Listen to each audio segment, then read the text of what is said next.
العوافي عليكم يا حبايبي. انا هقول لكم مقولة بتسمعوها ومش عارفين هي بتتقال امتى وايه حكايتها. شعرة معاوية ابن ابي سفيان. ايه هي شعرة معاوية؟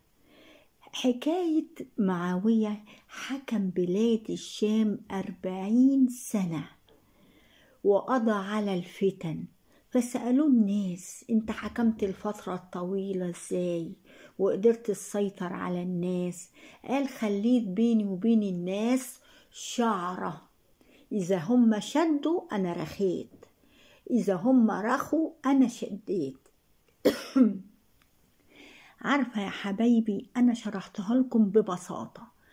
تمر الأيام والسنين والكلمة تبقى في بق الناس ويقولوا لكم شعرة معاوية، خلي بينك وبين الناس شعرة معاوية، حتى ما تبقى في خصامك ما تفجرش، خلي باقية راجعة وما تجلدش الناس بلسانك.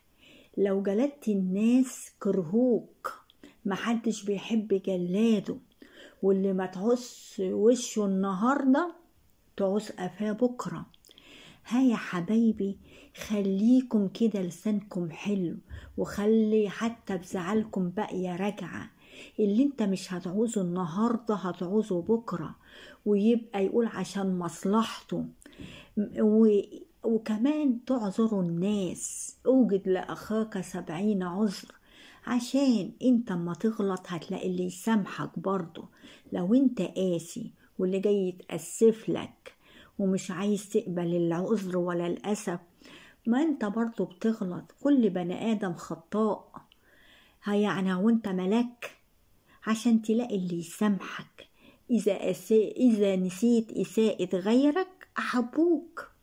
لازم نسامح بعضينا، ولازم نبقى بينا وبين الناس شعرة، ما نقطعش ولا نبقاش كده جبارين وقاسين القلب.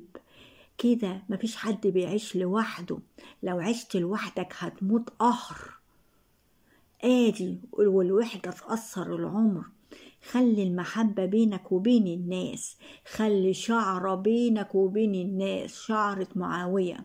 إذا هم شدوا ارخي انت، إذا هم رخوا شد انت، وتبقى الحياة دايما بين أحبابنا وجيراننا وقرايبنا وصحابنا، مش مخاصم ده ومقاطع ده وشاتم ده وفاجر في زعلك فجر محدش يقبله.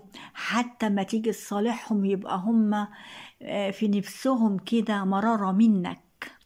اديني شرحت شعرة معاوية بطريقة خالتي تونة البسيطة، ويا رب يكون وصلتكم وتعملوا بيها وتمسوا بالخير يا حبايبي.